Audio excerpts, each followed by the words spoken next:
Assalamualaikum dan salam sejahtera. Kami daripada kumpulan Seleb Beraya iaitu terdiri daripada Wan Muhammad Firdaus Muhammad Fuad, Muhammad Hafiz bin Nuraidi, saya Siti Mazatu Asliza binti Zakaria, Wan Izzati binti Wan Amran, Sharifah Syeri bin Said Ali dan Nurlia binti Azhar. Tajuk artikel kami iaitu komunikasi ekspresif dengan metod PECS bagi anak dengan autis. Di dalam ekstrap ini mengatakan bahawa kanak-kanak autis merupakan kanak-kanak yang mengalami gangguan sistem saraf yang disebabkan oleh keturunan. Namun, autis bukan salah satu penyakit tetapi merupakan satu sindrom dalam sosial, kemampuan bahasa dan sikap kepedulian iaitu di mana mereka berada dalam dunia mereka sendiri. Tujuan kajian ini dijalankan adalah untuk mengetahui sejauh mana kemampuan komunikasi ekspresif kanak-kanak autis dengan menggunakan metod PECS iaitu Picture Exchange Communication System. Perkembangan komunikasi tidak hanya pesat dalam komunikasi massa tetapi turut juga berkembang dalam komunikasi interpersonal.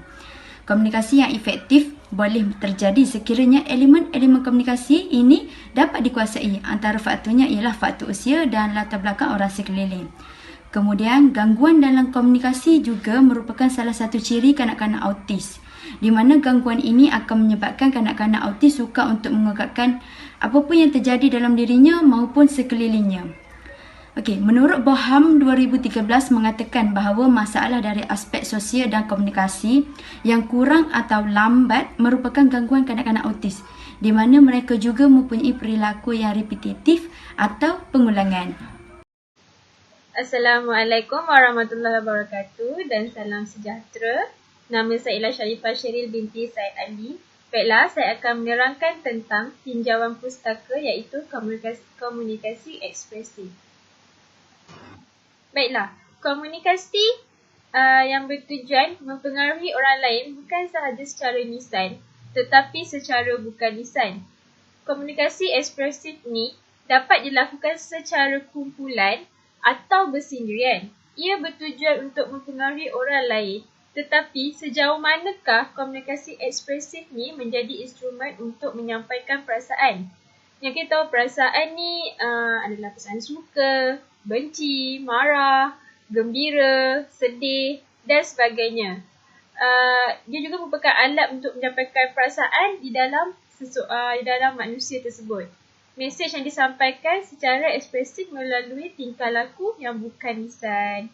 Menurut kajian Ulfa, komunikasi ekspresif ni antara guru dan pelajar menunjukkan proses komunikasi guru menggunakan komunikasi interpersonal seperti memberi salam, memuji, mengecam, menyindir dan menuduh pelajar.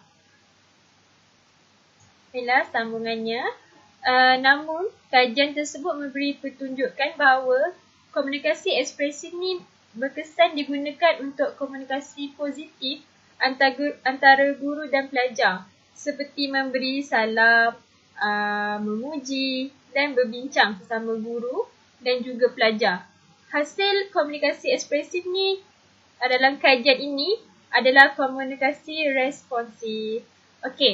Terdapat dua model. Model pertama ialah model reseptif iaitu model komunikasi pelajar menggunakan lembaran kerja dan latihan yang disediakan oleh guru. Manakala yang kedua, model ekspresif adalah model komunikasi pelajar yang menggunakan perbincangan, penulisan kreatif dan melakukan aktiviti. Maka, menurut Menon, mengemukakan soalan atau membuat soalan itu sendiri adalah satu cara berkomunikasi pelajar dengan model ekspresif. Baiklah, sekarang kita beralih kepada anak dengan autism. Baiklah, kanak-kanak autism ni dia mempunyai kesukaran untuk bercakap kerana mereka ni berkomunikasi menggunakan bahasa badan. Dan juga kanak-kanak autism mempunyai komunikasi ekspresif tetapi jika tak dikembangkan atau tak dilatihkan, mereka tak dapat berinteraksi dengan dunia sekitarnya. Kanak-kanak dengan autism ni, mereka mengalami halangan kerana cenderung menghabiskan masa mereka menyendiri. Mereka tidak minat dalam untuk berkawan atau bersosial dengan persekitarannya walaupun dengan keluarga mereka sendiri. Mereka juga marah secara tiba-tiba tanpa alasan jelas. Dan gangguan deria mereka juga sangat berbeza, iaitu mereka sering mengalami sensitiviti terhadap cahaya, bunyi, sentuhan, bau dan juga rasa. Kadang-kala kanak-kanak autism ni, mereka mempunyai masalah tidur. Mereka ni suka mengawal emosi tanpa sebab dan memilih pada tingkah laku agresif terhadap diri sendiri dan juga orang lain. Sebab tu kita ada lihat kanak-kanak autism ni ada yang mencakar dirinya, ada yang sehingga mencederakan dirinya dan juga ahli keluarga mereka sendiri. Okey, sekarang saya akan menerangkan tentang kaedah PECS. PECS ni adalah Picture Exchange Communication System ataupun metode PECS. Baiklah, PECS ni digunakan untuk pelajar prasekolah yang ada autism dan kanak-kanak lain yang kurang upaya berkaitan dengan gangguan komunikasi. Saya boleh mengatakan pelajar yang menggunakan PECS ni, mereka perkembangan bahasa yang tak menggembirakan dan mereka tak mempunyai kemahuan untuk berkomunikasi dengan orang lain juga, iaitu kawan mereka, keluarga ataupun orang sekeliling mereka. Lois dan Demeyer mentakrifkan kaedah PECS ni ialah teknik yang menggabungkan pengetahuan mendalam dengan mengenai terapi bercakap dengan komunikasi yang memahami menggunakan gambar. Dalam kaedah PECS ni, kanak-kanak dengan autism tidak dipengaruhi oleh sosial ganjaran seperti tokoh ekonomis, betul tak ada. PECS dibangunkan untuk kanak-kanak dengan autism kerana kebanyakan kanak-kanak dengan autism mempunyai memori visual yang baik, iaitu mereka dapat menghafal dengan mudah, boleh banyak memproses bahan dengan cepat dan sangat berhati-hati semasa menjalankan tugas. Tujuan adalah PECS ni adalah membantu kanak-kanak secara spontan berinteraksi dan berkomunikasi dengan orang sekeliling mereka. Penggunaan kaedah PECS ni dikaji oleh Elizabeth Within, iaitu ahli terapi, dijalankan melalui 2 peringkat, pada peringkat awal dan peringkat akhir. Pada peringkat kanak-kanak awalnya diperkenalkan dengan simbol verbal dulu, dan di peringkat akhir pula mereka terdorong untuk bercakap menggunakan gambar apa yang mereka nampak dan mereka akan berkata atau bercakap.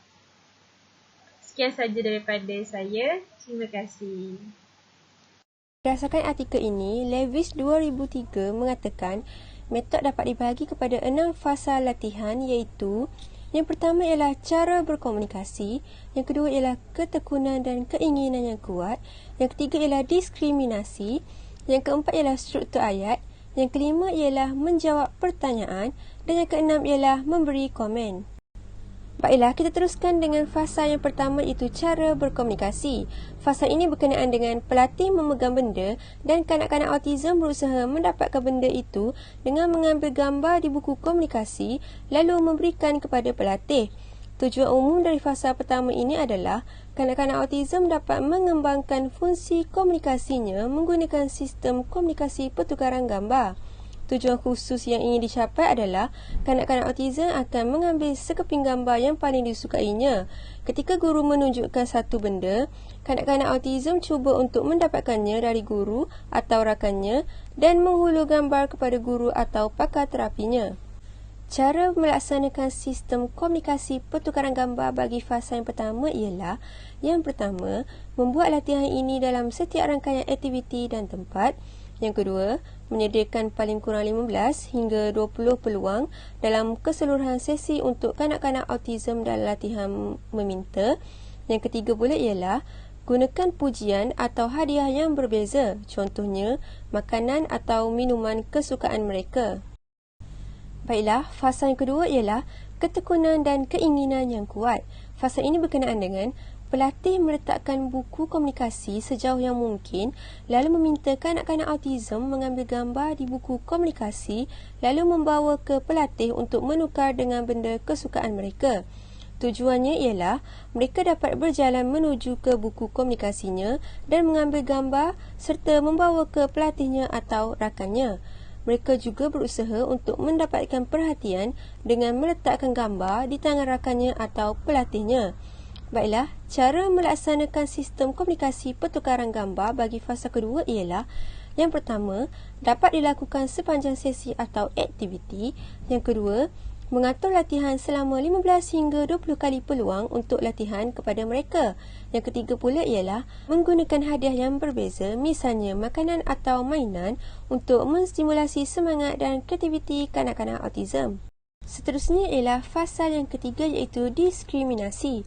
Fasa ini berkenaan dengan kanak-kanak autism mampu mengambil gambar yang paling disukai dari beberapa gambar yang tidak disukai.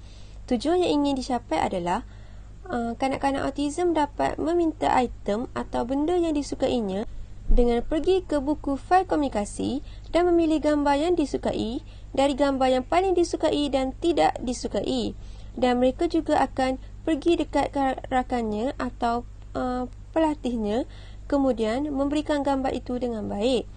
Mereka juga dapat berdikari meminta objek yang disukai dengan pergi ke buku komunikasinya dan memilih gambar yang disukainya mewakili objek kesukaan. Mereka juga akan pergi ke rakannya dan memberikan gambar dengan baik kepada rakannya atau pelatihnya dan mengambil item yang disukai sesuai dengan gambar yang diambil. Seterusnya ialah cara melaksanakan sistem komunikasi pertukaran gambar. Yang pertama ialah pelatih dapat mengubah posisi gambar pada fail atau buku komunikasi sehingga anak berjaya membezakan gambar.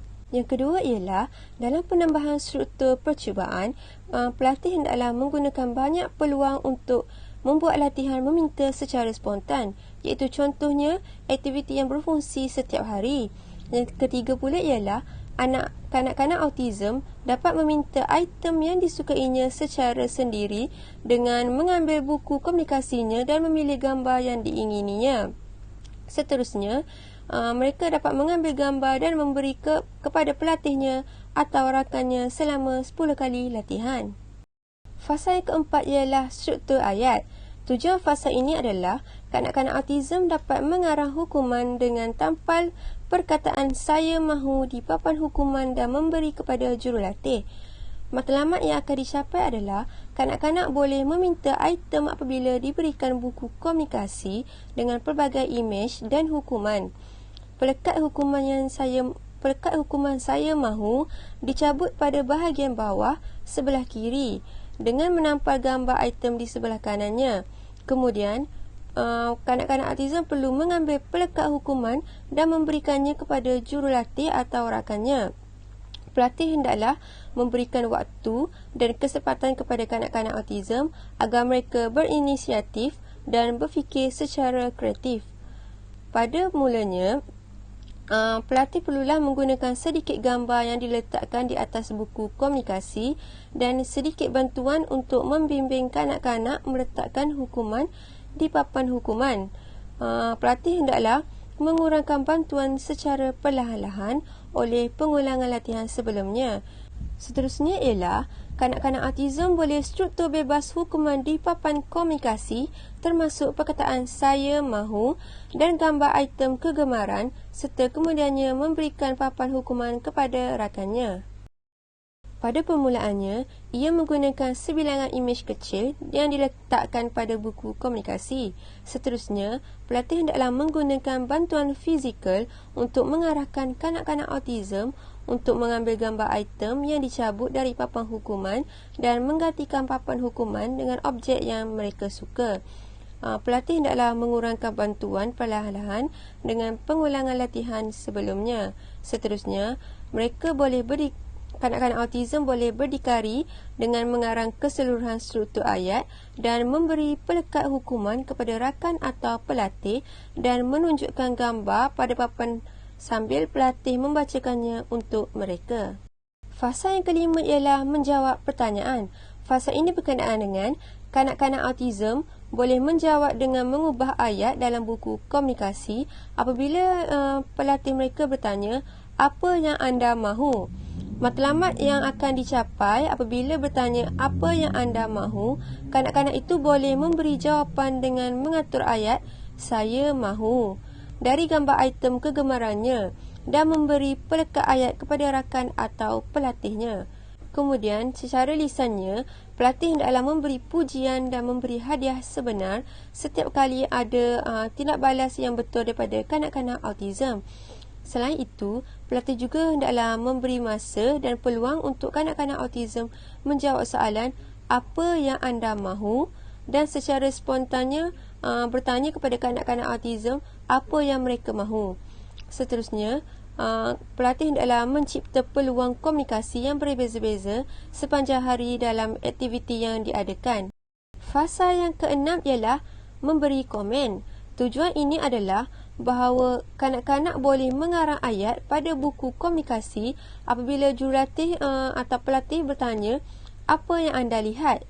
Tujuan yang ingin dicapai adalah kanak-kanak boleh mengarang ayat dengan menggunakan gambar saya lihat pada permulaan ayat dan imej item daripada objek, dan mereka kemudian memberi pelekat hukuman itu kepada pelatihnya mengikut objek yang dilihat. Seterusnya, pelatih hendaklah memberi pujian setiap kali kanak-kanak melakukan persembahan komunikasi yang baik. Pelatih juga hendaklah menggunakan senaman yang berbeza-beza untuk setiap perbezaan di antara imej ayat awal untuk lebih pelbagai. Apabila ditanya apakah anda lihat atau apa yang anda mahu, kanak-kanak autism mereka boleh bertindak balas dengan baik. Sebagai contoh, saya melihat atau saya mahu bola atau saya melihat gelembung. Pelatih hendaklah memberi masa dan tidak cepat untuk memberi bantuan untuk setiap respon kepada setiap soalan semasa fasa atau tahap ini. Objektif latihan yang berbeza adalah untuk mengajar perbezaan antara ayat pemula. Baiklah, seterusnya saya akan meneruskan mengenai metod penelitian. Metod penelitian yang digunakan dalam artikel ini ialah menggunakan bentuk pre-experimental design. Bentuk ini digunakan kerana mempunyai variabel luar yang mempengaruhi terbentuknya variabel dependen. Dalam hal ini, metod PECS mempengaruhi komunikasi ekspresif kanak-kanak autis. Bentuk pre-experimental design yang digunakan dalam penelitian ini ialah one group pre-test per test design. Pada design ini, penelitian menggunakan pre-test untuk mengetahui nilai sebelum diberi pelakuan dan post-test untuk mengetahui nilai setelah diberi pelakuan. Gambaran mengenai one group pre-test dan post-test design adalah seperti yang ditunjukkan dalam slide. Nilai keberhasilan metod PECS terhadap 4 kanak-kanak autis adalah O2 tolak O1. O2 ialah mewakili nilai yang diberi terapi metod PECS, manakala O1 ialah nilai pre-test di mana test sebelum diberi terapi metod PECS. Seterusnya, metod penelitian yang kedua ialah melalui temu bual. Temu bual terhadap terapis yang memberikan latihan kepada 4 kanak-kanak autis yang diberikan perlakuan. Seterusnya ialah cadangan untuk meningkatkan kemahiran komunikasi kanak-kanak autis. Terdapat pelbagai cara yang boleh dilakukan oleh guru di sekolah untuk meningkatkan kemahiran komunikasi kanak-kanak autis. Antaranya ialah aktiviti seni. Guru boleh mengaplikasikan aktiviti seni dalam proses pengajaran, iaitu seperti aktiviti melakar, mewarna dan melukis. Aktiviti seni dapat mewujudkan luahan emosi dan ekspresi diri yang dapat membantu proses komunikasi kanak-kanak autis. Hal ini demikian kerana melalui lukisan merupakan salah satu medium yang boleh menyalurkan emosi kanak-kanak kerana ia dilihat sebagai medium pengeluaran emosi kanak-kanak. Garis, bentuk dan simbol dalam lukisan menjadi salah satu media komunikasi bagi murid yang tidak mempunyai keyakinan diri untuk berkomunikasi secara verbal. Guru boleh menggunakan aktiviti seni untuk meninjau ekspresi dan luahan emosi dalam karya yang dihasilkan oleh kanak-kanak autis.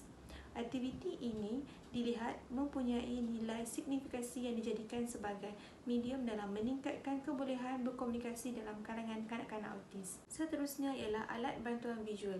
Guru boleh menggunakan alat bantuan visual ketika proses pengajaran dan pembelajaran di dalam kelas. Dengan bantuan visual, ia dapat membantu kanak-kanak autis untuk menggambarkan idea serta membantu kanak-kanak untuk berkomunikasi, contohnya dengan menggunakan kad bergambar. Yang ketiga ialah menggunakan bahasa isyarat. Guru boleh menggunakan bahasa isyarat ketika proses pengajaran dan pembelajaran di dalam kelas untuk berkomunikasi dengan kanak-kanak autis. Hal ini demikian kerana kanak-kanak autis mempunyai tindak balas yang sangat baik menggunakan pergerakan tangan. Carangan kepada ibu bapa untuk meningkatkan kemahiran komunikasi anak-anak mereka. Antaranya, ibu bapa boleh mengaplikasikan intervensi pembangunan hubungan RDI di rumah. Melalui RDI, terapi pembinaan hubungan meningkatkan kemahiran komunikasi kanak-kanak autis di mana ia bermula dengan galakan interaksi ibu bapa dan kanak-kanak autis. Melalui intervensi pembangunan hubungan, ia memerlukan penggunaan isyarat non-verbal seperti mimik muka, bahasa tubuh untuk berkongsi dan menggalakkan empati. Yang kedua ialah aktiviti flow time. Ibu bapa boleh melakukan aktiviti flow time di rumah, iaitu merupakan aktiviti interaksi bermain antara ibu bapa dan kanak-kanak autis. Melalui aktiviti flow time, ia dapat membantu meningkatkan kemahiran komunikasi, pemahaman emosi serta memupuk keakraban antara ibu bapa dan kanak-kanak. Baiklah, saya akan bentangkan bahagian hasil penelitian dan pembahasan. Okey, mana penelitian ini dilakukan terhadap 4 orang kanak-kanak autism dan kesemua mereka telah melalui 6 fasa indikator. Okey, berikut merupakan 6 fasa indikator, iaitu yang pertama ialah fasa bagaimana anak berkomunikasi, yang kedua ialah fasa jarak ketekunan dan kemahuan yang kuat, yang ketiga ialah fasa struktur ayat, yang keempat ialah fasa diskriminasi, okay, yang kelima fasa responsive requesting, dan keenam ialah fasa commenting. Okay, berikut merupakan nilai ujian kemampuan berkomunikasi pada murid kanak-kanak autism ini. Okay, melalui 4 subjek, iaitu subjek VR, KF, LV dan MM. Okay, di sini kita dapat 3 kotak, iaitu kotak pertama ialah peningkatan, kotak yang kedua post test dan yang ketiga ialah pre-test. Baiklah, kita pergi pada subjek yang pertama, iaitu subjek MM. Yang mana subjek ini menunjukkan peningkatan yang paling besar antara 4 subjek tersebut. Okey, pada fasa pertama, keempat dan keenam menunjukkan kanak-kanak ini tidak dapat berkomunikasi, membuat struktur ayat dan maklumat dan memberikan respon. Okey, pada fasa ketiga dan kelima pula, iaitu kanak-kanak menunjukkan kurang mahir untuk mengambil gambar yang disukai dan kurang untuk menjawab soalan dan pertanyaan. Okey, namun setelah kita menggunakan method PATS, pada fasa kedua kita dapat lihat bahawa kanak-kanak ini telah memiliki ketekunan dan kemahuan yang tinggi dari awal lagi. Okey, seterusnya kita masuk dalam subjek KF, yang mana subjek ini menunjukkan peningkatan dalam komunikasi ekspresif. Okey, pada fasa kedua dan keenam kita dapat lihat bahawa kanak-kanak ini tidak dapat melakukan aktiviti yang disuruh. Manakala untuk fasa pertama, keempat dan kelima pula menunjukkan kanak-kanak ini tidak dapat melakukan aktiviti yang disuruh. Okey, namun begitu setelah kita menggunakan method PATS, okey, pada fasa 1, 2, 3 dan 6 kita dapat lihat bahawa kanak-kanak ini boleh berkomunikasi, memiliki ketekunan dan kemahuan yang tinggi, dapat membezakan gambar dan bertutur menggunakan gambar. Okey, untuk subjek VR pula, dia menunjukkan ketekunan dan kehendak yang tinggi. Okey, pada fasa ketiga, kanak-kanak ini mampu mengambil gambar yang disukai dan tidak disukai. Maksudnya dia dapat membezakan gambar tersebut. Okey, dalam fasa keempat dan kelima menunjukkan kanak-kanak tidak dapat bertutur dan memberikan respon ataupun komen. Namun setelah kita menggunakan method PATS, pada fasa pertama dan keempat ini kita dapat lihat bahawa kanak-kanak ini dapat berkomunikasi dan menggunakan struktur ayat. Baiklah, untuk subjek LV pula, pada fasa pertama, keempat, kelima dan keenam, kita dapat lihat bahawa kanak-kanak ini tidak dapat berkomunikasi, menyusun ayat, menjawab pertanyaan, memberi respon dan komen. Okey, pada fasa kedua dan ketiga pula kita dapat lihat bahawa kanak-kanak ini kurang dalam ketekunan dan kemahuan serta kurang untuk mengambil gambar yang disukai. Namun setelah kita menggunakan method PATS, pada fasa pertama dan kedua menunjukkan peningkatan dalam kemampuan berkomunikasi, memiliki ketekunan dan kemahuan yang kuat. Pada lain-lain fasa pula menunjukkan kanak-kanak ini dapat mengambil gambar yang disukai, membina struktur ayat, menjawab soalan dan memberikan komen. Baiklah, saya akan teruskan lagi kepada pembentang seterusnya. Okay, Assalamualaikum dan salam sejahtera. Kami mendapati terdapat beberapa kelebihan dalam artikel ini. Kelebihan yang pertama adalah kelebihan daripada segi aspek pengenalan. Aspek pengenalan dalam artikel ini dihuraikan dengan teliti dan jelas. Contohnya, penulisan abstrak yang menggambarkan keseluruhan inti artikel. Pengkaji juga telah menyatakan definisi-definisi perkara tertentu secara jelas dan mendalam. Maka, penulisan abstrak ataupun penulisan pengenalan yang baik dapat memberi gambaran yang jelas mengenai kajian yang dijalankan kepada para pembaca. Kelebihan kedua ialah kelebihan dari segi aspek dapatan kajian. Pengkaji telah menghuraikan dapatan kajian bagi setiap sampel kajian dengan jelas. Contohnya, pengkaji telah menjelaskan satu demi satu hasil sampel kajian pada bahagian perbincangan. Pengkaji juga telah menyediakan rumusan dan cadangan secara keseluruhan dalam artikel ini dengan jelas. Sebagai contoh, pengkaji telah menyatakan beberapa saranan serta cadangan dalam meningkatkan komunikasi kanak-kanak autis.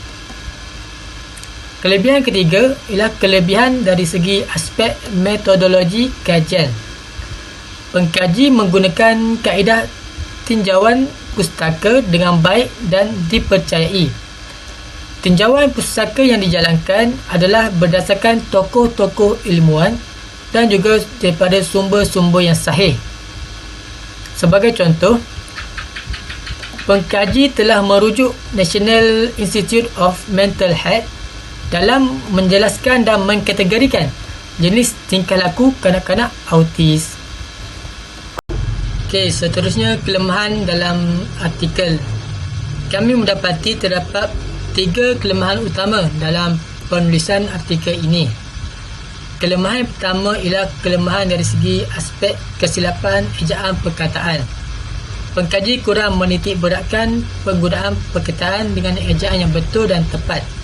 Sebagai contoh, perkataan syaraf yang sepatutnya saraf, perkataan subjek yang sepatutnya subjek, perkataan anatar yang sepatutnya antara, dan juga perkataan output yang sebetulnya output. Jadi apabila terdapat banyak kesalahan ejaan dalam artikel, maka ianya sedikit sebanyak akan menyebabkan kesahihan dan juga kebolehpercayaan artikel ini diragui. Kelemahan kedua ialah kelemahan dari segi objektif kajian. Pengkaji tidak menyediakan ruangan khusus untuk objektif kajian. Objektif kajian amat penting kerana ianya akan memberi gambaran awal kepada para pembaca mengenai tujuan kajian dijalankan. Jadi apabila tiada objektif kajian, maka pembaca tidak akan dapat memahami dengan lebih terperinci apakah tujuan utama kajian dilakukan. Kelemahan ketiga ialah kelemahan dari segi sistem pembahagian perbincangan. Penggunaan ayat yang panjang dalam sesuatu isi telah menyukarkan pembaca. Jadi kearahan ini akan menyebabkan pembaca sukar untuk memahaminya dan maklumat yang ingin disampaikan tidak akan dapat diterima oleh para pembaca. Sepatutnya, pengkaji menggunakan ayat yang jelas dan mudah difahami agar pembaca dapat memahami maklumat yang ingin disampaikan dengan baik. Kesimpulannya, kita tahu bahawa kanak-kanak autis mempunyai komunikasi ekspresif ini. Tetapi jika tidak dikembangkan atau dilatih, mereka tidak dapat berinteraksi dengan keadaan sekeliling. Namun begitu, guru maupun ibu bapa perlu berusaha untuk meningkatkan kemahiran komunikasi kanak-kanak autis ini dengan mencari alternatif atau terapi yang bersesuaian dengan kanak-kanak autis. Sekian, terima kasih.